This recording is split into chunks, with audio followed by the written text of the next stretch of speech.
So let's see what this agent looks like. So this is the agent that I have created with the help of Relevance AI, and there are two tools that will be used by this particular agent. So one tool will be to analyze the text sentiment to see what the contact form message that the user submitted means. So that is what this tool will do. And then I am using this agent to categorize those messages, contact form submission messages, into predefined categories. And I am providing those categories to it so that it can structure or group them into those different categories. So these are the two tools that are used by our Relevance AI agent. And here we are just adding some information about the company so that the agent can easily identify whether the contact message that was submitted will be relevant or not. So like this, you'll be able to add one section. Then you will see the instructions. So what are the things that you want the agent to do once it gets the contact form information? So what are the things that you'll have to do, etc. Okay, and here I also asked it to consider keywords that are related to these no-code and AI and automation solutions so that I know that whatever message that I'm getting is relevant to these particular services. Then these are the categories, manual categories that I have given. I want all the messages to be categorized into any one of these 5 categories. So first one is lead. So this will be potential customers who will be seeking your service, whatever service that you are providing. So it will categorize into the lead category. Then support. So if you have an existing customer who wants to get support to some of the product that you have provided with them, then it will categorize it into the support category.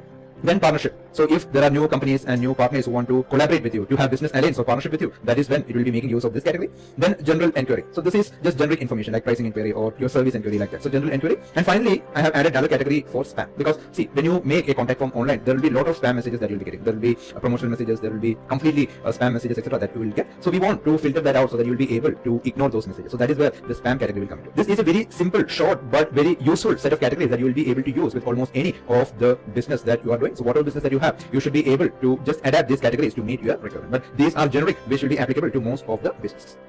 Now here I am also asking it to add one relevant score from 1 to 10, and these are some of the details which it will use to identify the scores. It will be checking whether the keywords or key identifiers are there in the message, and if it is there, it will be given more prominence, and these key identifiers will be based on the service that you provide. And then if it is generic related to services, then it will be able to add the scores accordingly. And if something is not clear, the score will be less, and if it is spam or really not relevant, then it will be very low. So this will ensure that we have a way to identify how relevant that particular message is at a single glance at this relevant score. Then you will see the priority level. So here I have configured my agent to prioritize the messages, whether it is high.